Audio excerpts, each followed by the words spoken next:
ডাঙৰ মূলধন কেপিটেল বহুত ডাঙৰ দিব যাৰ ঘৰত আছে একো নাই যাৰ ঘৰত নাই এটা ডাঙৰ তেওঁলোকৰ কাৰণে এইটো কেপিটেল হয় আৰ্থিক অনুদান হয় আৰু বিভিন্ন কিতাপ আপোনালোকে পঢ়িব পাৰে কিনিব পাৰে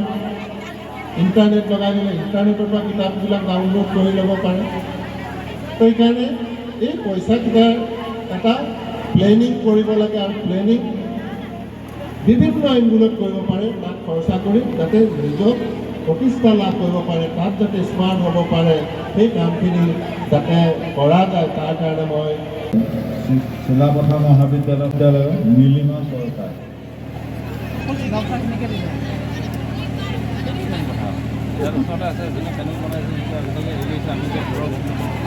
স্নাতক পৰ্যায়ৰ চিলাপথাৰ নগৰ সেইখন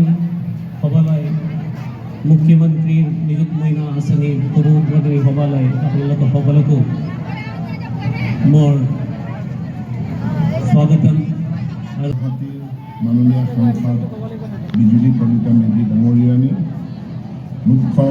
সচিব ডক্টৰ ৰমিক কোটা ডাঙৰীয়া সম্মানীয় মোৰ সচিব মহাশয় আমাৰ আৰ্থিক অনুদানৰ চেক প্ৰদান পৰ্ব ইমানতে অন্তৰ্ভুক্ত আহিছে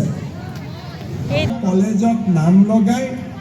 তেওঁলোকে যাতে শিক্ষা সম্পূৰ্ণ কৰে আৰু দ্বিতীয়তে আমাৰ অসমৰ ছাত্ৰীসকলে অন্ততঃ ডিগ্ৰী পাছ নকৰালৈকে বিয়াত যাতে বহিব নালাগে তেওঁলোকে ডিগ্ৰী পাছ কৰিহে ঘৰ সংসাৰ কৰাৰ কথা চিন্তা কৰে এই প্ৰয়োজনীয়তা দূৰ কৰিছে আৰু ফলত নামভৰ্তি কৰা ছাত্ৰীৰ সংখ্যা বাঢ়িছে 2019 চনত মই অসমৰ শিক্ষামন্ত্ৰী হিচাপে শদিয়া কলেজলৈ এবাৰ গৈছিলোঁ তেতিয়া এগৰাকী ছোৱালীয়ে মোৰ মঞ্চলৈকে উঠি আহি মোক এখন সৰু কাগজ লিখি দিছিলে তেওঁ মোক লিখিছিলে যে মোৰ দেউতাই ঠেলা গাড়ী চলায় আপুনি বিনামূলীয়া নামভৰ্তিৰ সুবিধা দিয়াৰ বাবে মই বিনামূলীয়া নামভৰ্তি কৰিলোঁ কিন্তু প্ৰিন্সিপালে কৈছে প্ৰিন্সিপাল ছাৰে কৈছে যে থাৰ্ড ছেমিষ্টাৰত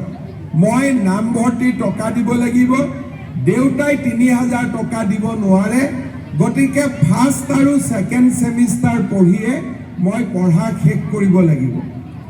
গুৱাহাটীলৈ ঘূৰি আহি আমি লগে লগে সিদ্ধান্ত লৈছিলোঁ যে থাৰ্ড ছেমিষ্টাৰৰো নামভৰ্তি আমি বিনামূলীয়া কৰিম আৰু ফিফ্থ ছেমিষ্টাৰৰ নামভৰ্তিও আমি বিনামূলীয়া কৰিম যোৱা 1.5 মাহ আগতে মই হাজোলৈকে গৈছিলোঁ হাজোৰ কলেজৰ সন্মুখত কিছুমান ল'ৰা ছোৱালীয়ে মোক গাড়ী ৰখাই মোক ক'লে যে ছাৰ এটা নিয়ম কৰিছে মামা এটা নিয়ম কৰিছে যে যাৰ যাৰ বেক আছে তেওঁলোকে থাৰ্ড ছেমিষ্টাৰত বিনামূলীয়া নামভৰ্তি কৰিব নোৱাৰিব আৰু আমি যদি বিনামূলীয়া নামভৰ্তি কৰিব নোৱাৰোঁ আমি পঢ়া বাদ দিব লাগিব কাৰণ আমাৰ দেউতা মাই ইমান টকা নিদিয়ে গুৱাহাটীলৈ আহি মই লগে লগে আমাৰ অফিচাৰসকলক ক'লোঁ যে এইবাৰ বেক থাকিলেও বিনামূলীয়া নামভৰ্তিৰ আমি সুবিধা কৰি দিব লাগে এটা